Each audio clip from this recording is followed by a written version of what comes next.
ngo gera niba utayafite Shimana yangurandangaje umutetsi mwiza Nyamabondo arashiririsha cyane urongera gurabigara amakara urabigara amakara ndakurahiye nagishiririye cyane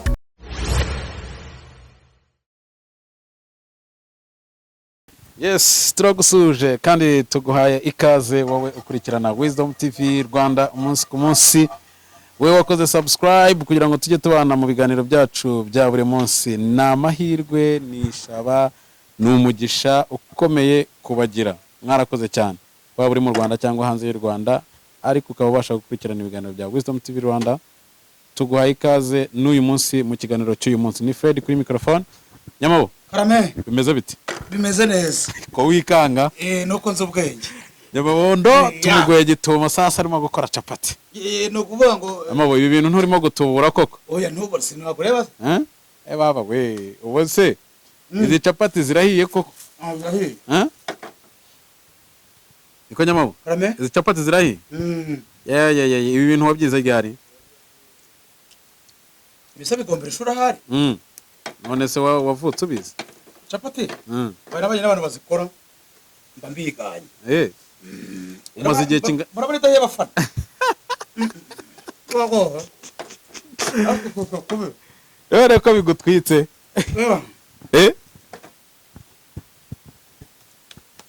niko Nyamabo Karame capati umaze igihe kingana icyo bikora cyangwa nitwe waje gutuburira oya ariko batubuye ubu capati kabisa abantu bayize bayizere no kuvuga ngo capati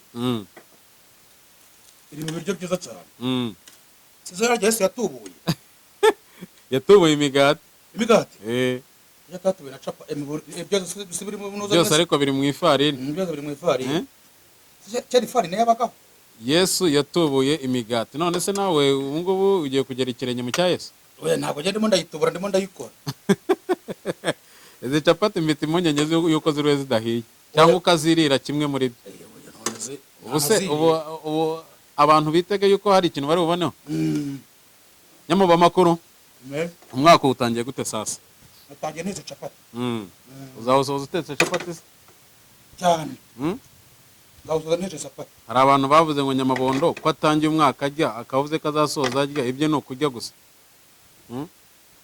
ubwo se wabivuze atariye nanjye ubu ndibaza niba uwabivuze yarabivuze atari ariko kurya ndabona nk'utu ducapati turimo guteka no ducapati twiza cyane sibyo ubu utu ducapati ubu yizongoze mani yizongoze capati rwose yizongoze uyitere hejuru ntabwo urimo kuyizamura izamure na urimo uratwiba mwana urimo uratwiba kabisa capati urimo urayiterera ufite ubwoba nk'umuntu utabimenyereye urimo urabikora nk'umuntu usanzwe utabimenyereye kameramani ya capati nawe ze kumugeraho nta mukameramani abo kameramani urya none se urazirira wenyine uzimare ubu ni ukuvuga uzajya uteka imwe ijya mu gifu indi nayo iri ku ipanu nawe azayitekera none se Nyamabo Karame izi capati nakubaje ngo umaze igihe kingana iki uteka capati cyangwa ubu ngubu nibwo urimo kubyiga oya ni nk'ubwa kabiri zitetse ni nk'ubwa kabiri zitetse naba buri ubona ari business wakora mu buzima busanzwe capati ufite ahantu heza zirarema none se aho ariho hose ntiwazikora ukazijyana kuzigurisha ntabwo bibaho kubera iki bisaba kuzikorera mu nzu nziza ufite ibintu byose byuzuye bihura n'ibyo leta ikeneye hari abantu bajya bavuga yuko gukora capati uyu munsi wa none ushinze business ya capati nk'uko nguko tugusanze urimo kuzikora ibi bintu ntabwo byagutunga wese umushinga wese umushinga mwiza wagutunga kandi nabyo no kwihangira umurimo kandi utagutwaye amafaranga menshi nabyo no kwihangira umurimo ni iki ni ukwihangira umurimo kuko iyi nayo ni business rega business ndetse inakomeye bitunze abantu benshi ubu ngubu byagutwaye amafaranga angahe kugira ngo ukore aya mabiya ukore izi capati nyine ubu ukoze nta bindi bidasanzwe nta magi nta mata n'iki byose washyizemo n'amagi 3 ubwo noneho muri rusange nibura byagutwaye nk'amafaranga atarenze ibihumbi wenda reka tubare 5 sibyo mu bihumbi 5 ukoramo capati zingahe? Nukuvuga kubera ko atari byose ari ugucuruza. Mu bihumbi 5 bakoramo ibyagerageza byibura bakoramo capati. Byibura bakoramo capati 100. Kugira ngo garuze. Capati 100 zikaba zimeze neza, ubwo capati 100 zihuye n'ibihumbi 10. Kavuga uti nibura nashoye 5 nanjye nungutse 5. Oya uba wungutse hagati ya 3 na 4. Kubera ushiraho n'aya mavuta na gaze. Ubu ngubu abantu babifata nk'ibintu biri aho ngaho biciriritse, wabagira inama yuko ari akazi nk'akandi? Ubu nta kintu giciriritse kibaho cyinjiza. Fa kuba cyinjiza. Fa kuba cyinjiza. Nyamabondo, bimwe mu bintu ngukundira no kutajya ugaya akazi. None se iyi business kuki utayitangira ngo uyikore? Iyi ngiyi bisaba igishoro man, bisaba inzu. Igishoro kuvanga inzu. Inzu umuntu akoreramo. Ibyo bintu biba bigize. Ibyo bintu biba bihenze. Yego. Rero nuvanga ibingibi nta buri munyarwanda wese babitekereza. Ubonye like inzu kabona igishoro wabikora? Cyane vuba vuba. Uri serious? Ndi serious ni bere y'Imana. Cyangwa wajyaraga ntago nyagira imikino mani mu kazi. Gihe mora ndi serious. Tubibutse yuko turi kumwe na Nyamabondo arimo kudutekera capati kugira ngo turebe uko ibintu bimeze. Nyamabo, Karame. Uri muri gereza. Ni kiye kintu wabanje kwiga cyane guteka? Uri umutetsi mwiza, ariko turashaka kugira ngo tumenye ikintu wabanje kwiga guteka cyambere. Ariko barabyigisha. Barabyigisha. Ariko warabyize cyane, wiga ibintu bitandukanye. Nigiye mekanike na biogaze. Nakongereza gakeya. Ubuza kongereza? Ukuvuga ngo capati mu cyongereza yitwa frat. Frat? Yitwa frat. Mu Gifaransa? Igifaransa ntabwo yize. Iyo ubyutse ushaka kubaza umuntu uko yaraye, umubaza gute mu cyongereza? Cyongereza? How was the night? How was the night? Yeah. Niko kongereza ujye ubyuka unteramo mu gitondo? Yes. Bavango nari uko taransubiza cyangwa ngo the night is good. The night was good. Aha, none se Nyamabo, uyu munsi urabyutse mu gitondo. Uhuye n'umukunzi wawe mu gitondo cya kare. Wamusuhuza gute mu cyongereza? Wamwishimira gute? Morning my sweetheart. Byonyine se? Hari utugambo ukoresha two kujyana umwana muri mood? Mubwira ngo my love. Oya, wowe hari utundi tugambo ushobora gukoresha. Good morning, how was your night? Nyine twa tugambo dushobora gutuma nyine umukunzi wawe aryoherwa n'amagambo y'urukundo urimo kumubwira. Ndashaka ngo ayo magambo ariyo unshyirira mu cyongereza. Ari uyabwira rero yarayabwiwe na benshi. Atakubata ibyo babirya muke. Ati ko abakobwa bo mu Rwanda buri y'umuhaye ururo batajya yishima. Oya se. N'imbere y'Imana. None se hari uwo waruhaye nibura bikanga? Oya kujya kumuhurura. Wamuha igihumbi. Oya. N'imbere y'Imana. Ubwo no kuvuga ngo kuyo umuhereza ururabyo rw'ibihumbi 10 wamuha igihumbi. Wamuha igihumbi. Ibyo biri ibihumbi 10. Shareka barwange ko kurobera. Ururabyo hari urw'icumi, rwa 15, hari n'urw'ijana. Nose ururabyo rwamara ukwezi. Muri zira mutanga. Batanye kureba ku gihe rwamara. Ururabyo ni ikimenyetso cy'urukundo. Urumva? Ni nkuko ni ububwiye umuntu ubundi ururabyo ngo rugaragaza impumuro nziza. Urukundo ururabyo warurya muki? Ururabyo warurya muki? Oya. Iwacu cyo koza muri puberi ndarubonye. Ari umuntu uruzanira umukobwa akaruja muri puberi. Wahombye kabisa. Nese reka manze ngiye nkwibariza ikibazo. Nk'umukobwa aje ku isabukuru yawe, ni umukobwa mukundana cyangwa ni umugore wawe, akaza agafata ururabyo, nta na gift wenda yindi yaguhaye, akamura ururabyo, akaza akakubwira ati sheri wanjye ndagukunda, muri iyi si nta muntu ukunda utira, agahita agukoma ururabyo rwa Kenzi, wabyakira gute? Ntabwo nabyemera. Uruzwa nuko byibura urumva harimo ikazi ya fanta cyangwa ikaze ya byeri. Ururabyo urumva abaroya ngenyine muri rusa ngenyine. Karubanga biri ikintu urabye shabakonda bashyigikiye mujye muzanga ko kandi bazikunda. Nta mukobwa ukunda ururabyo. Indabyo barazikunda. Nimbere manuka atabikubwiye. Nta mukobwa ukunda ururabyo. Urabyisha ukuri? Nimbere y'Imana. Ubu ngubu ngiye mfashe ururabyo nkaruzanira umukobwa, yaba barakuruta uko namuha 2 cyangwa 5. Burya iyo umuhaye 2 cyangwa ukavugira ati cyangwa imbere yo kujya akavuga ati musukumiho 5 uterebe kuri mobile money. Ntabwo no kujyana ururabyo. Noneho ntabwo wemeranya na bari abantu batera amavi. Gutera amavi gute? Gutera ivi nyine a propose umukobwa.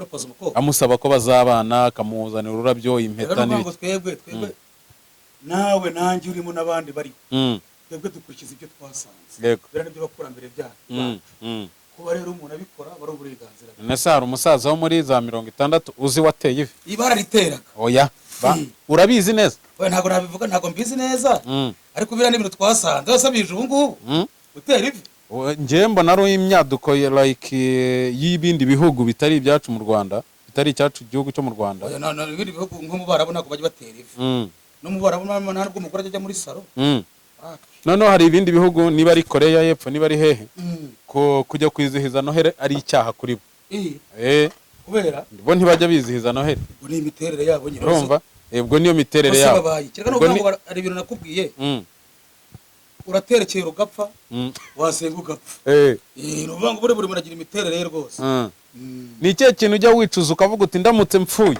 ntagikoze kino kintu cyazambabaza ndamutse mpfuye gupfa se umuntu arabigena gupfa ko ari ibintu biza nyine ega ni ibintu biza ariko mu mitekerereze ya muntu ushobora kwicara ugatekereza ukavuga uti kino kintu ndamutse mpfuye ntakigezeho nababara shatse mpfuye ntashinje cana udashinze cana cyonyine nanjye numva nayishinga none se cana n'ubuzima bwawe n'ubuzima bw'ababyeyi bw'abavandimwe bw'iki ni icyo gikomeye oya ababyeyi ariko ababyeyi baba baratubyaye ikiba gisigaye natwe tuba tugiye kubyara kinguriraho uriya muntu ubu ni ukuvuga ngo uyu munsi wa none uramutse upfuye udashinze cana Nyamabondo ni ukubabara nyine yakumva atameze neza byaba ari wagwana byaba ari wagwana karibu mani muze ntari none se Nyamabo karame uyu munsi wa none ufite abana batatu sibyo abana bawe bose bariga cyane ejo ubwo nibwo nzabajyana ngiye ejo nabonye warakoze ikiganiro wabasohokanye kuri Great wabona bikurikirana genda gukurikirana wabikurikiranye gabe ejo nabonye warakoze ikiganiro wabasohokanye wagiye kubatamo naje kuguraga kuko nejo no munsi w'ejo kuri bonane abana wakoze igikorwa cyiza cy'umubyeyi agomba gukorera abana be noneho ndashaka kukubaza kino kintu sibyo wambwiye yuko uramutse upfuye udashinze cana aricyo kintu cyakubabaza ese ni irihe terambere cyangwa ni ikihe kintu uba wumva wifuza yuko umwana wawe yazageraho ugihumeka umwuka w'abazima umwana wanjye yazageraho nifuza umwana w'ibintu bibi bamubonye Prince avuye ku gasomo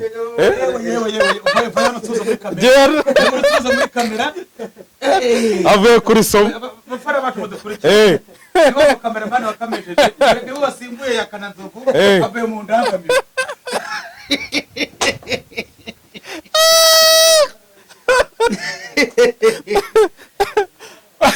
Prince ukamumutayemo Prince we shaka niwe utangiye umwaka kusimbuye ya Kananzovu Prince asimbuye ya Kananzovu atangiye umwaka arara hehe mu ndangamiro kandi wagira ngo yamukebye kabisa wagira ngo yamukebye arareba nk'uvuye gukebwa se kabisa rwose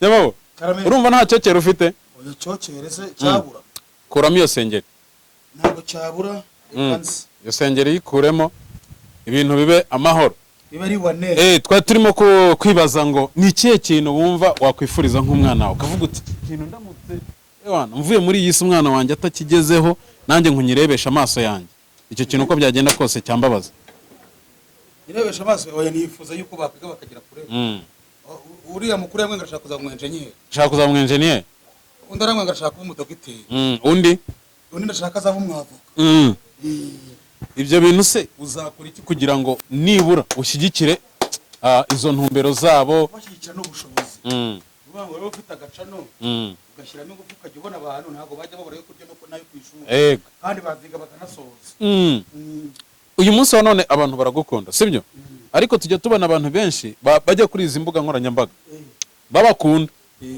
ariko ugasanga rwa rukundo rwabo n'abafana ya connection cyangwa se kwaguhuza kwabo n'abafana ntago birambye ntubizi biterwa n'iki buriya niyo mpamvu nanjye nshaka kubikubaza simbaza kana bimazemo igihe utabimazemo igihe akenshi bamwe usanga iyo bageze kuri social media bitwara uko gutandukanye nuko bajyaga bitwara umuntu wese bakubwira ngo iyo ushaka kumenya umuntu uwo ari we umuha amafaranga cyangwa ukamuha ubuyobozi nibwo uhita umenya imiterere, nibwo uhita umenya umuntu nyawe. kuvuga ngo umuntu ni ikimwihishe. Noneho uyu munsi wa none ukimara kugera ku ma YouTube, izihe ngamba wowe cyangwa se ni iyihe ntumbero yawe wajyanye kuri YouTube ukavuga uti yaba mu mwaka umwe, yaba mu mezi 6, yaba mu myaka 2 nzaguma ndi Kabila wa wundi abantu bazi? Abantu kuvuga ngo ntago nahindutse cyane, ariko bino bintu bigira umuntu bwiza, kuko ari nk'igihe umuntu wenda tubari aguhamagara urimo gukora, wenda wamubwira ati ndimo ndakora, kumva ko ari ukwirana. Kandi ukuvuga ngo njyewe urabona ibyo nabijemo meze nk'umuntu ukeneye rinye no kugaragaza yuko byibura hari ikintu nawe ushoboye, ari cyo cyane anagororotse, ntabwo gupfa kubizamo gusa. Urabyumva neza? Yego. Kandi uvuga ngo buriya nyine hari igihe umuntu akubona uri muri bino bintu akabyumva ko wakize. Yego. Akavuga ati buriya impamvu atitaba ngo yarakize, yabonye amafaranga. Ni uvuga ngo nabyo ntacyo mbishinja, kuko ntabwo wakora ngo uburare cyangwa ubwirirwe cyangwa umuntu agutelefone ngo uwo mu muryango avuga ngo nkeneye 2 ngo bimwime. Yego. Bitewe nuko umuntu aba yakoze. Urabyumva? Ariko nuvuga ngo je ntabwo byamendera kuri abavandimwe banjye nabareka. Hari umunsi wigize gusaba umuntu service akayikwima? Nibo benshi. Nibo benshi. Uwo munsi akimara kukwima iyo service ni uwuhe mwanzuro wafashe muri wowe? Igihe umuntu anyimye ikintu umutega iminsi. Umutega iminsi cyangwa uramwihwera ukavuga uti ahubwo nanjye reka umutega iminsi, ndavuga ati nawe iracyagushakira ibirungo. Uramubwira uti nawe isi iracyagushakira ibirungo, ariko urumva umwifurije nabi. Oya mana ryo mwakumura service kandi ayireba imbere yawe. Wenda tubare ibizi service zanyu nazo zibamo ruswa. Yego. Hari igihe ubwira umuntu ikintu wamaruswa, kandi uvuga ngo no kurya ari intambara amana, no kurya wabibuza. Ugasanga niba umuntu umusabye service umukeneyeho iryo terambere, nawe urimo urarwana no kugira ngo wubake ubuzima, ariko arakubwiye ngo hari ikintu uri bubanze ko nagiye kureba bamwe muri mwe. Yego. Igihe nageze iyo ndicara nabanje kumutelefona ngo uzaze tubonane. Agenda amegeza ahita ambwira ngo banze ugure ibi n'ibi. Kure mbaze nkwicire se. Egera hano imbere gukiye mikrofone gufata. Urabyumva? Nabwo ati genda ubwo mbona mbyibushye nta bushobozi mfite. Yego. Arambwira ati twete kuki nta bushobozi ufite. Urabyumva? We yarakubonaga yakurebera mu isura ugaragaramo ako kanya, akumva nyine uri boss ufite amafaranga n'iki. Ubwo nk'amafaranga yaguciye yarangahe? Nukuvuga ngo yaranciye 1000 wasambura ko nabona 100. Ushaka kugira ngo kwinjize mu ruhando rwa YouTube. Yego. Arambwira ngo hoya ngo ntango ngo genda. Ngo gera niba utayafite. Shamana yanyu urandangaje. Umutetsi mwiza Nyamabondo arashiririsha. Shara urongera ngo urabijya amakara. Urabijya amakara ndakurahiye. Ntagushiririye cyane. Ubwo ngubwo bigenda bite sasa? Urumva nyine? Ubwo ndangije aranga yanga ko mu kiganiro yanga no kugira ndigendera. Ariko zinyuma yaho nyuma yaho mbonye ko ahande Imana yikiraho Mana urabunkoreye umuti nabakagushyiriye uriya muhungu rero uragera tore kuri capati natetse mwana uriya muhungu ngo aragiye buri yagiye hehe buriya ntagiye mu bibi wasaga afite shugamami ureba afite taye ziri mu kazi ziriya taye ziri mu kazi ubu ni ukuvuga ngo iyanjye ntabwo icuruza ariko nawe ndabona ufunzemo da urabona hari ikintu nakwimarira kabisa kabisa ewana ariko nabije uvuga ngo ufite ubukwe we njyewe cyane nose hari umuntu utazagira ubukwe ntabwo bose bazabugira ubu nkuriya mushuti wawe azabugira uriya mbonye Prince ntabwo Prince azabugira nabo bazamukwa seretse wenda nabona shugamami nka kurya mubonye ariko ntawe yabona nawe bazamukwa ni ukuvuga ngo Prince mu buzima busanzwe ni umwana mwiza aritonda ariko rero twatangira bona noneho yawutangiye nabi usimbuye ntago yaraye hano ubwo ntago yaraye ntubona ko aje n'inkweto n'iki byose ukuri iyo reba yagiye ejo niko agarutse ubwo rero ntumbaza aho yaraye urumva ugenda amahoro sha Nyamabo uyu munsi wa none ndashaka kugira ngo tubwire abantu Fred Images photography bari abana bawe ujye ubajyana muri studio kwifotoza nari narabajyana wari utarabajyana. Uyu munsi rero nkwemereye yuko nzakujyana aho hantu hitwa Fred Images ukifotozanya nabo. Ryari Ubishaka ryari? nashaka ko nashaka basubira bajya ku ishuri kugira ngo imodoka zitazagira sinzabajyane ku wa mbere. Bazajya ryari? Ejo nashaka kuzabajyana ejo. Ejo sangahe? urumva no kujya gukatisha hakiri kare. Turaza kubivugana. So ni company rero igukorera amafoto meza. Niba ufite shuka mama barakugize uriya muhungu urabona dore ibirangaza ni byinshi muri isi kabisa. nawe byamurangaje. Tugana ku musozo sasa w'ikiganiro twagiranaga kano kanya. Wana cyangwa mbere gukora ibintu byose mbishoboye abantu baba babona gusa ndya bakibwira ko ndya nta utanakoze cyangwa se wenda ibyo utabasha kubyitekera ntashobora kubyitekera. No kuvuga ngo noneho kuwa gatandatu tutabakubita fish tuzabahereza ifi cyane ya sa and leaves to eat. Cyongereza urakimenya ku ngufu byanga byakunda ugomba no mu bintu nshaka gushyira ingufu nabyo birimo. Ndashaka kuntu ndi bukiga muri iyi minsi ingahe isigaye none nkiga Icyongereza kabisa ukagihamya kabisa ku buryo noneho ngiye kujya niganira mu Cyongereza. Urabona inshuti zanjye nyinshi muri intellectuel nabayaka n'inshuti zanjye ariko ni za kawa zayaka mwana zikujyana mu ndangamirwa cyane. we ntabwo rikosubira nagerana nabo uragirana nabo no kuvuga ngo hari ibintu umuntu aba yakora ariko ntagerana n'abantu bahuza imirimo twagira gute ariko ntugendane nabo none se imico yabo ko nyine ntayishobora.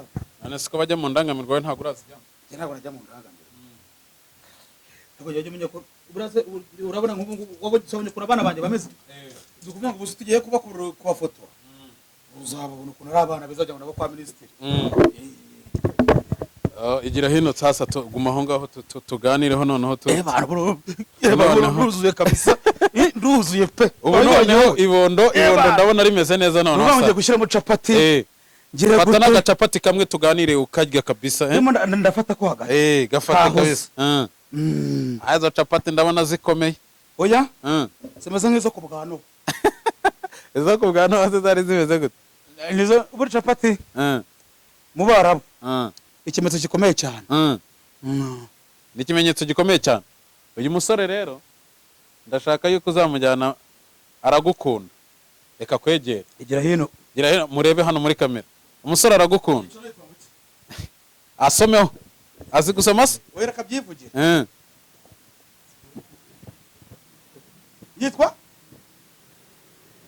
Yitwa Wisdom TV. Wabyumvise? Ya mbere kwakiriye kuki? Kuri YouTube. None se ko ibintu ko ndeba nta magambo ufite uzabyo nta magambo ufite. Nzagerageza ibintu bigenda biza gake gake. Uzi kuvuga bigenda biza. Amazina uko witwa ubwo n'icyo wafasha abanyarwanda cyo bamuri. Twizere Imana zashe nzafasha kugera ku byishimo byanyu. Uzi kuririmba se? Nzagerageza. Turirimbireho turirimbireho. Nushaka ufate gutyo mikoro gutyo unyifate. Irimba indirimbo wowe wumva ushaka.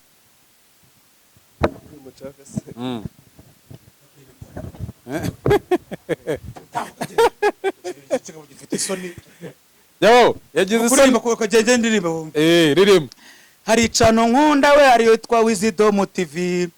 Nyirayo bamwita Fred we no mono mwiza we ngaho yifuza iby'abandi we nawe Imana iramuzi we nganyurwa n'ibyafite Wisdom TV ngaho. Oye nta kaperukire urugurwana.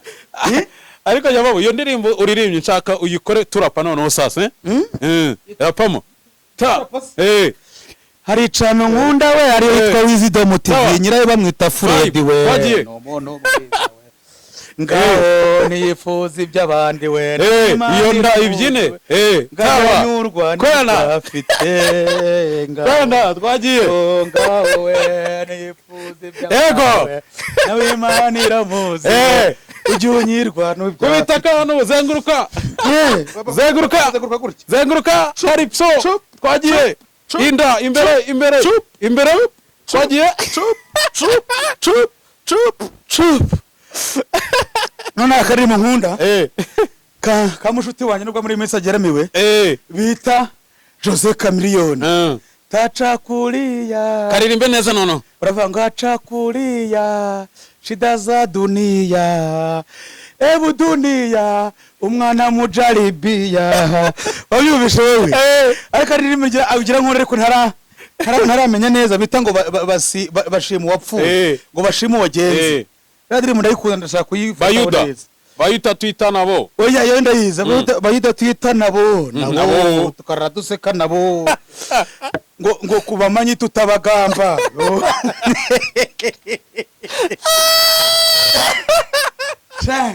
baturage umwaka tutangiye tubaririmbira uyu mwaka uyu mwaka uzagira amezi 18 25 kabisa abanye mudukunda mbonye ko none ubu ngubu tugeze gute urasubira mbonye mutari muzi ubonye kuri mu rugo warya gatapa ubonye ko uri mu rugo abafunganye bakora siporo ubonye ko wanaceza ubuzima ni bugufi iyo mikrofone muntu ushaka byishimo yoboka Wisdom TV ubundi bindi muzabiturekere turabakunda kandi Imana ibahe umugisha Nyamabondo wakoze cyane reka tugushimire wakoze kwitabira ubutumire bwa Wisdom TV Rwanda